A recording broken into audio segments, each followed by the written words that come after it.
Que serait un LMCP sans une partie internationale? Je vous pose la question. Bon, on profite qu'il y ait un petit peu moins de monde pour faire les sujets internationaux, étant donné qu'ils remportent parfois un petit peu d'adhésion. Nous allons aujourd'hui en Amérique du Sud, dans un pays, et pas des moindres d'Amérique du Sud, à savoir l'Argentine. Virage à droite en Argentine, virage libertarien. Est-ce que l'Argentine devient libertarienne? On va regarder ça ensemble avec... en fait, ouais, on a un système politique un petit peu particulier. Alors, je sais pas quoi en penser d'ailleurs. En fait, c'est un système de primaire obligatoire, les PASO. Ou PASO, je sais pas comment ça se prononce. Pour primaire ouverte, simultanée et obligatoire. Tous les partis ou coalitions qui veulent se présenter aux élections d'octobre doivent passer par ce scrutin. Alors, ça permet, quand il y a plusieurs candidats dans une formation politique, de savoir qui c'est qui est validé. Et il faut d'une manière générale avoir plus que 1,7% des suffrages pour pouvoir être éligible. Alors il le résume comme une forme de sondage grandeur nature, je ne sais pas quoi en penser. Et celui qui est arrivé en tête, c'est Javier Milei, candidat libertarien. Alors ils nous disent proche de Donald Trump, de Jair Bolsonaro, qui a monté son propre parti, la Libertad Avanza, la liberté avance. Et merci Alexandre57 qui a pris un abonnement pour son premier mois. Daniel Vadatois, merci pour ce soutien. Profite d'une émission sans publicité et avec des emojis stylés. Alors oui, il y a beaucoup de gens qui se moquent de sa coiffure. Bon, s'il y avait que sa coiffure, à la limite. Alors il nous parle aussi de la croissance des prix, de l'inflation qu'il y a eu en Argentine. Alors évidemment celle après 2018, mais c'est surtout le rebond. Alors est-ce que c'est dû aux politiques Covid, au moins en partie, la guerre en Ukraine, le marché de l'énergie, c'est évidemment multifactoriel, mais plus de 100% quand même des prix qui ont plus que doublé, et ça profiterait du coup à ce candidat Javier Milei. D'ailleurs il y a un autre article assez intéressant aujourd'hui dans Mediapart. Alors c'était pas à la une, on pourrait en faire un petit rapprochement ceci dit, sur l'inflation, l'hyperinflation et l'explication par l'hyperinflation en Allemagne en 1923. Vous savez, il y a des millions de marques pour pouvoir faire les courses. Et en fait, c'est ce qui assoit l'ordolibéralisme et du coup l'austérité budgétaire, la grande timidité sur le social outre-Rhin, en nous disant oui mais regardez, l'inflation, la création monétaire, après ça fait Hitler. Alors qu'en fait, Hitler s'est fait plus sur les politiques qui ont fait suite à cet épisode hyperinflationniste, c'est justement des politiques d'austérité. Donc en fait, ils se servent, en fait ils renversent le truc. C'est-à-dire que c'est les politiques d'austérité qui ont favorisé l'arrivée d'Hitler au pouvoir, et au nom de ça, on va faire des politiques d'austérité. Donc je retrouve plus l'article, mais je le trouve plutôt éclairant en la matière, même si ça parle pas directement du même sujet. Est-ce que je peux le retrouver par... voilà, il y a 100 ans, l'Allemagne, a un article aussi de Romaric Godin, justement, donc qui essaye de lier un petit peu les sujets comme on le fait sur le conducteur ici aussi dans cette émission de temps en temps. Il y a 100 ans, l'Allemagne plongeait dans l'hyperinflation. Donc voilà, que je vous ai résumé un peu brièvement, mais fait une quinzaine de minutes, évidemment. Lisez-le en entier. Mais du coup, il y avait la conclusion qui était intéressante. Ce raccourci entre inflation et nazisme a fait florès et est même devenu une sorte de mythe dominant parmi les élites allemandes et européennes. Au point que certains chercheurs doivent publier, et là en Argentine il y a eu des centristes et du coup c'était un petit peu l'austérité budgétaire aussi, hein.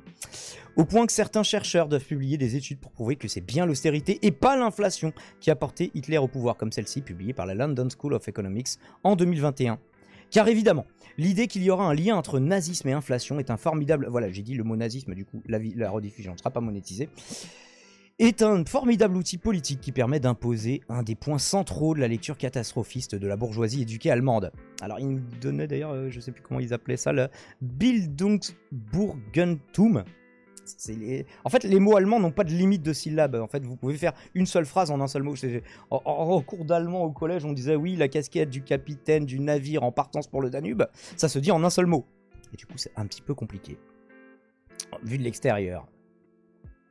L'hyperinflation et l'inflation ne sont que des variantes, il faut donc lutter contre toute forme d'inflation. Bah d'ailleurs, il nous le rappelle que le mandat de la BCE, c'est principalement ça, et qu'au nom de ça, la BCE nous force souvent à des politiques d'austérité budgétaire.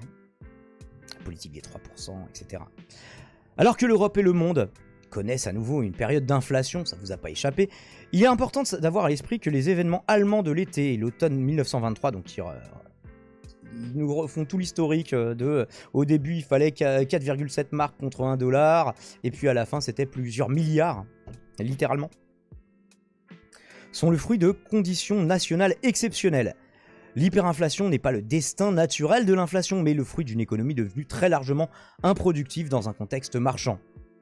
Puis oui, il y avait aussi les réparations d'après-guerre, le traité de Versailles, le fait d'avoir perdu la Moselle qui était qui avait un haut tissu industriel, et il y a beaucoup de choses à prendre en compte. L'émission monétaire ne conduit pas partout à de l'hyperinflation comme le pensent les ordolibéraux et néolibéraux, mais uniquement lorsqu'elle alimente une demande pour des produits qui ne sont pas disponibles. Et parce qu'il disait aussi qu'à l'époque, du coup, en fait, les gens attendaient que la situation revienne à la normale pour les choses qui pouvaient se stocker, et du coup les produits n'étaient plus disponibles puisque les gens attendaient un moment où, alors il y avait des industriels qui profitaient du fait que le marque soit très très faible pour être compétitif à l'extérieur, mais pour la demande intérieure, il y a des gens qui préféraient ne pas vendre leur stock, et du coup ça crée des pénuries évidemment. Où est-ce qu'on en était ? Les ordolibéraux, ça on l'a lu. Le financement public d'une production répondant à des besoins réels n'est pas par nature hyper-inflationniste. De même, toute politique sociale ne conduit pas à l'Allemagne de 1923. L'inflation elle-même n'est pas en soi un mal pour l'économie. Bah oui, c'est clair que pour les rentiers, c'est pas forcément un bon deal pour les épargnants, mais pour des gens qui consomment, où l'immense majorité de leur pouvoir d'achat passe dans la consommation chaque mois, ça dépend. Est-ce que les tarifs sont, est-ce que les salaires sont indexés, etc. Le vrai enjeu de l'inflation que cache cette panique autour de l'hyperinflation est celui de la distribution des effets de la hausse des prix entre salaire et capital. Bah oui, les prix ils augmentent, mais du coup, où passe ? Est-ce que vous avez augmenté les salaires ? Non, on a beaucoup moins augmenté les salaires que les prix. Donc comment ça a été redistribué ? 100 ans après, le danger est peut-être plus dans l'instrumentalisation de 1923 qui vise à éviter ce débat pour concentrer l'effort sur une lutte monétaire contre l'inflation qui profite aux classes créancières et rentières. C'est en tout cas la take de Romaric Godin, merci pour le follow, Episédos. Alors donc, revenons à l'Argentine. On a un sujet de France 24, Javier Milei gagne la primaire et crée la surprise. Donc c'est une sorte de super premier tour, en fait, cette primaire, mais étant donné qu'il est arrivé largement en tête, il y a des gens qui se demandent si, dès le premier tour, en fait, s'il a 40% des voix plus 10% d'avance sur le deuxième, il est qualifié dès le premier tour, ou s'il fait 45% des voix. Tout court, peu importe l'avance sur le second. Écoutons ce résumé. Et son profil et ses attentes, ses ambitions, on va les évoquer tout de suite avec notre chroniqueur, avec nous en plateau, Florent Rodeau. Bonjour Florent. Bonjour Antoine. Javier Milei, c'est donc l'un des grands favoris de la prochaine élection présidentielle en Argentine. Ce sera en octobre.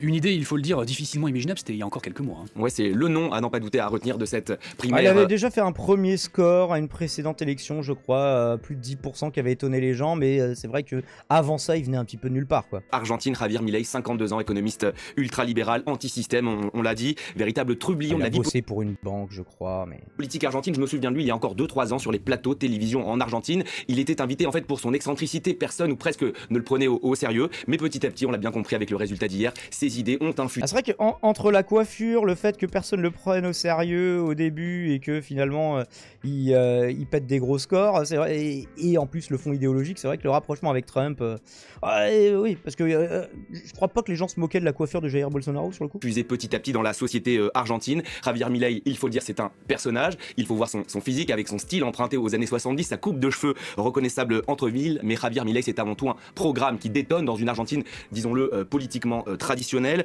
Lui, son but, c'est de faire éclater le système politique argentin. Voilà, c'est ça, c'est beaucoup. C'est oui, je suis le candidat anti-système. On les connaît, les anti-systèmes d'extrême droite. Bah, on sait ce qu'ils font une fois au pouvoir. En fait, ils veulent un système x10. C'est ça qu'ils veulent faire. Hein. C'est comme on le voit avec les électeurs RN. Alors oui, c'était ma hot take un petit peu du week-end. Je sais plus ce que disait. J'ai retweeté un truc. Ouais, c'était un tweet de Jérôme Jacquemot Lambourg où je disais combien de temps les prolétaires continueront acceptent-ils de voter contre leurs intérêts, puisqu'il semble désormais acté qu'il y a pas mal de prolétaires qui votent malheureusement contre leurs intérêts et pour le RN. Et donc avec ce résumé, 84% des sympathisants RN pour la hausse du SMIC, Le Pen vote contre, 90% pour l'indexation des salaires sur l'inflation, on en parlait juste avant, Le Pen vote contre, 87% pour rétablir l'ISF, qui a été aboli par Macron, Le Pen vote contre. Et du coup après vous avez les sources de ça. Alors on m'a répondu, ah bah écoutez, je tombe de ma chaise, est-ce que les électeurs RN, le plus important pour eux ce serait pas dehors les Arabes et puis tant pis si on n'a pas de hausse du SMIC? Peut-être aussi, mais il y a vraiment des gens qui y croient, hein, qui se disent oui, bon, bah, finalement, aujourd'hui, le RN, c'est relativement social. Alors là, on vous promet pas du social, mais on vous promet, évidemment, comme d'habitude, que vous aurez des jours heureux grâce à l'absence de politique sociale. Toujours, hein, évidemment. Place depuis l'arrivée du péronisme, c'était au milieu des années 40 en Argentine. Ultra-libéral, anti-système, ça me fait toujours bizarre. Bah oui, c'est les gens qui sont persuadés que Macron est maoïste, tu vois, Son credo, la justice sociale est une illusion. Lui veut moins d'État, il veut de la liberté. La justice sociale est une illusion. À tout prix. Bon alors faisons l'injustice, ce sera mieux. Une des phrases qu'il aime répéter, je vous la donne, l'Argentine était un grand pays et maintenant on est en... Non, parce que la loi du plus fort, c'est la justice pour les... Bah pour les plus forts en fait. À tout prix. L'une des phrases qu'il aime répéter, je vous la donne, l'Argentine était un grand pays et maintenant on est en totale décadence. Ça nous fait bien sûr penser à un certain Donald Trump, son Make America Great Again, qui a donc fait des émules en Argentine, les États-Unis, et c'est en cela qu'il détonne aussi Javier Milei. C'est un modèle pour lui avec son allié israélien, Javier Milei, qui l'a dit, son premier voyage à l'étranger, ce sera en Israël, un pays qu'il admire. Alors il n'est pas juif, mais c'est un pays qu'il admire. Jamais dans l'histoire de la politique argentine, un candidat n'avait dit qu'il irait en Israël pour son premier déplacement. Un mot également sur son image, hein, comme Donald Trump ou Bolsonaro au Brésil voisin. Il cultive énormément son image sur les réseaux sociaux. J'en veux pour preuve que chaque mois, par exemple, il reverse son indemnité de député au vainqueur d'une loterie diffusée sur le compte Instagram de son parti. Se montrer proche des Argentins dans un contexte de fort rejet des élites. Le plan semble payer pour l'instant, mais pour ses détracteurs, il n'est ni plus ni moins qu'un populiste. Un populiste, des propositions choc, ça on l'aura compris également, Florent. Comment expliquer son succès fulgurant auprès des Argentins, justement? Alors je vous le disais, Javier Milei, c'est un économiste et le portefeuille en Argentine, c'est à n'en pas douter le sujet le plus important. La faute, bien... L'Argentine était un grand pays. Bah, il l'est en Amérique du Sud indéniablement avec le Brésil, hein, c'est un des pays les plus puissants, il me semble. Il parle de Pinochet, là, je rêve ou quoi? Alors par contre, Arogaro, Pinochet, c'était au Chili sur le coup. Bien sûr, à cette chute vertigineuse de l'économie argentine. Il y a une dictature aussi en Argentine, hein, mais... Quelques chiffres pour bien comprendre. Sur un an, l'inflation dépasse les 116%. Désormais, 40% de la population argentine vit sous le seuil de pauvreté. $1 s'échange... bilan contrasté d'ailleurs, Perron. Mais... au noir pour 500... C'était comme la dictature. Hein. 50 pesos. Il y a 15 ans, le rapport était d'1 pour 9. Rendez-vous compte la différence. On rappelle également que l'Argentine a contracté le plus grand prêt de l'histoire du FMI, 57 milliards. Et du coup, ouais, les mauvais résultats économiques, c'est ce qu'il explique Romaric Godin dans l'article, les mauvais résultats économiques actuels de l'Argentine.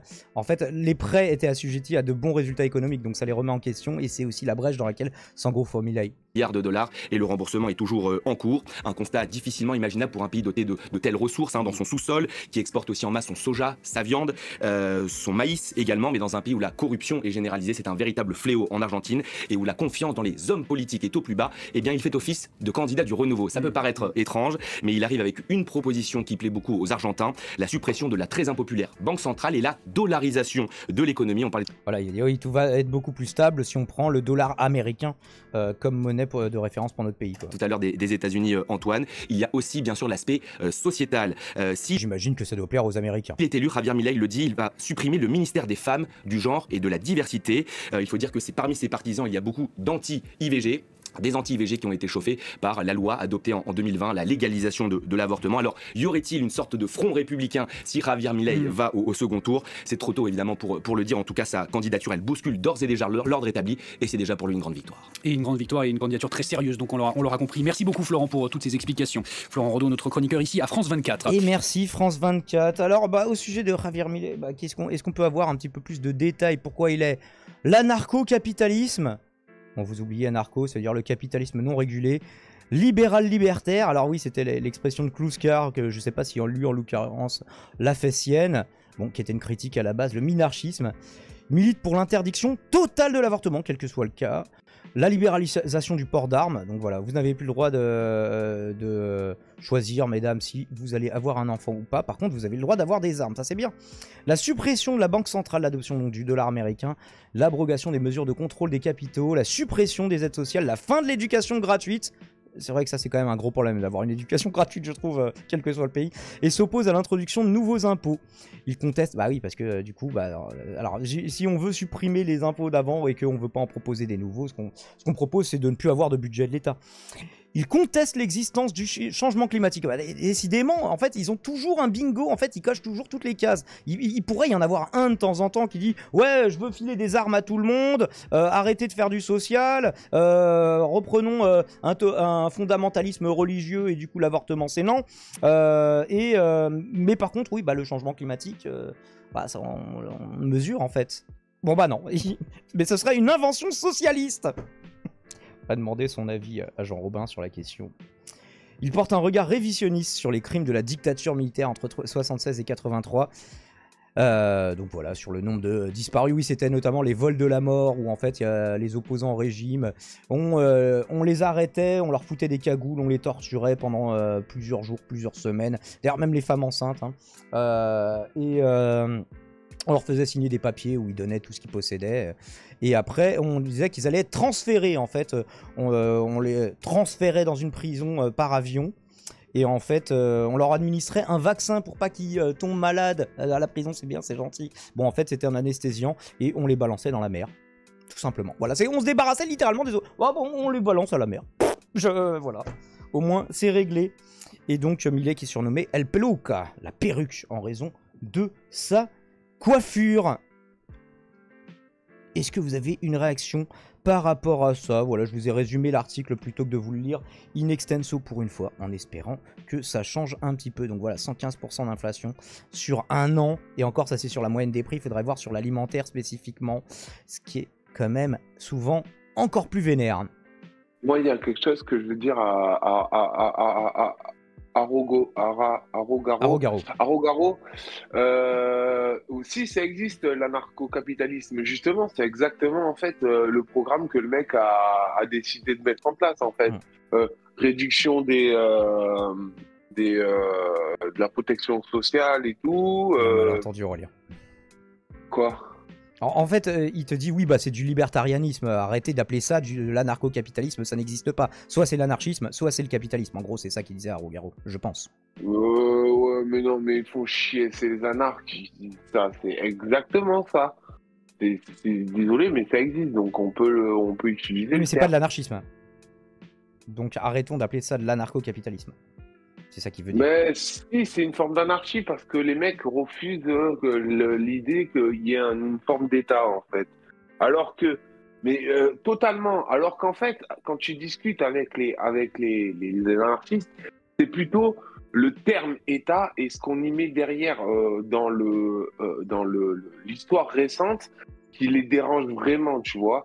Mais en soi, quand tu veux réunir des citoyens pour décider d'une décision au niveau local, au final, ils vont quand même pour une plus grande localité décider d'avoir une forme d'État ou d'avoir une forme de confédération, et ce sera une forme d'État, tu vois. C'est juste qu'en fait, ils n'aiment pas le pouvoir qu'il y a derrière l'État, en fait, des anarchistes. Ils ont un problème. C'est pour ça qu'ils veulent pas qu'on accole.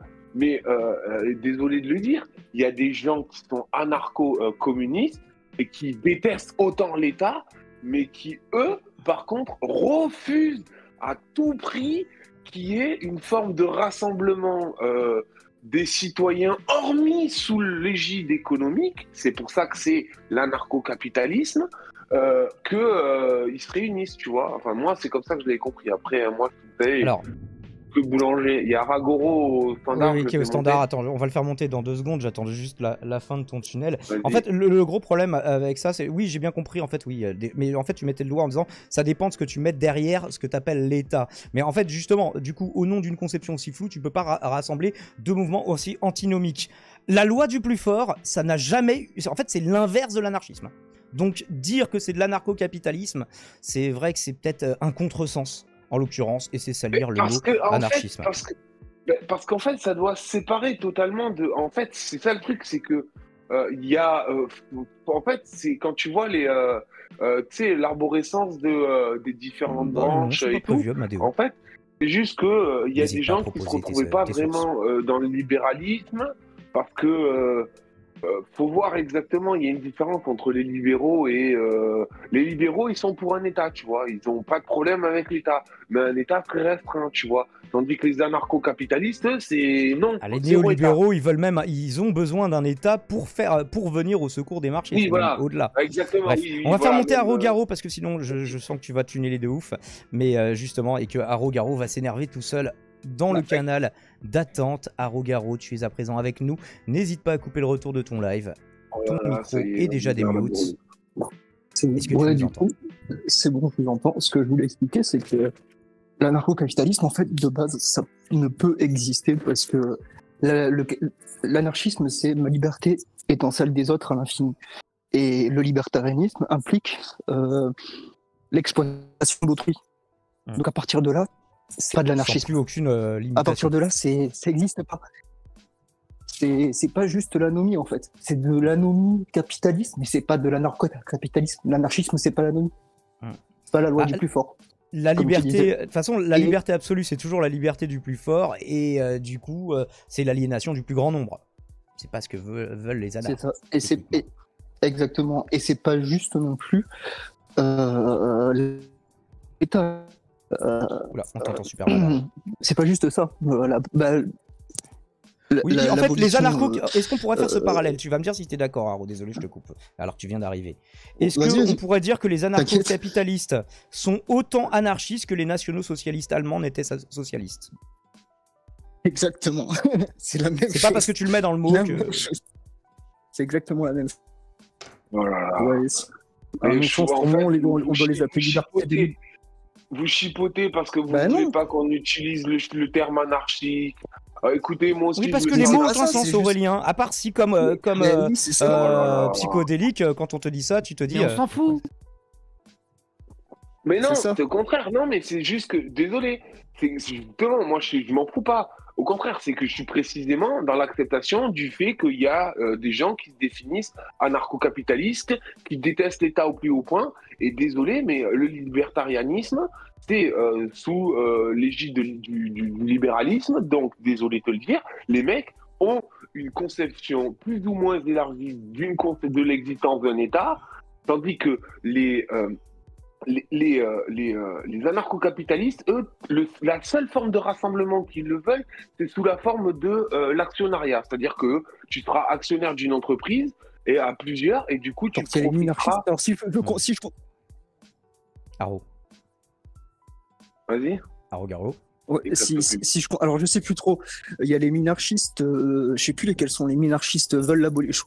Je crois que les minarchistes veulent l'abolition de l'État et les autres veulent pas l'abolition de l'État. Ils sont libertariens. Rien. On coupe un petit peu. Essaye de rester à un endroit où tu captes le mieux possible. Pour l'instant, ouais. Là, vous m'entendez. Ah, attendez, mais je sais pourquoi. Je suis en Wi-Fi. Là, ça va être mieux. C'est différent, on va dire. Mieux, non? C'est différent. Ouais, le truc, c'est qu'en fait, l'anarchisme, c'est pas juste l'abolition de l'État. C'est pas juste ça. Sinon, dans ce cas-là, un nazi qui veut l'abolition de l'État, enfin, tu vois, ça marche pas. C'est pas ça, l'anarchisme. Et comme je disais, l'anarchisme, c'est ma liberté étant celle des autres à l'infini. Si tu vas pour exploiter quelqu'un d'autre, comme veulent le faire les libertariens, c'est pas de l'anarchisme. C'est du libertarianisme. Exactement. Donc, et les anarcho-communistes, c'est pas pareil, parce que les anarcho-communistes, justement, ils prennent en compte cette liberté. Ils prennent en compte le fait qu'on ne peut pas péter une société de manière coercitive. Alors que les libertariens, eux, ils sont dans cette coercition, complètement. Et à partir de là, tu peux pas les traiter d'anarcho-capitalistes. Eux, justement, ils ont commencé à se dire anarcho-capitalistes, mais voilà, quoi. Ou alors, en fait, je vois même pas comment est-ce que l'anarcho-capitalisme de base peut être concevable. Alors, il n'y a pas de... Le capitalisme, c'est l'exploitation d'autrui, donc l'anarcho-capitalisme n'existe pas. Déjà, c'est comme tu disais, on peut pas les dire anarchistes, comme on ne peut pas dire les nationaux socialistes comme socialistes. Mais